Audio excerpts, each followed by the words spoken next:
अस्सलाम वालेकुम, मेरा नाम अदनान रज़ा ख़ान है और जनाब रमज़ानुल मुबारक की आमद है और महंगाई जो है वो अपने उरूज पे आ चुकी है। यानी कि अब जो है 2-3 दिन में जो फल, जो सब्ज़ी, जो चीज़ें, दालें, खुर्दो नोश की अशिया हैं वो एक लिमिट में थी, वो इस टाइम पर शूट करेंगी। हत्ता कि गारमेंट से लेकर जितनी भी चीज़ें हैं वो महंगाई पे जाएंगी, क्योंकि होता ये है कि हमारे यहाँ रमज़ानुल मुबारक पे रिलीफ नहीं दिया जाता आवाम को और ये कमाई का ज़रिया एक बना लिया गया है।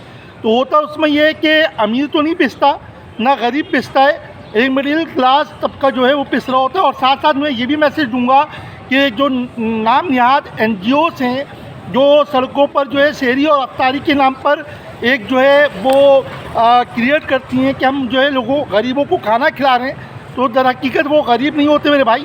दर हकीकत आप जो है देखा जाए मुश्किल से 20 से 25% बंदा ऐसा हो जो ज़रूरतमंद है, जो आपके दस्तरखान पे बैठ रहा है।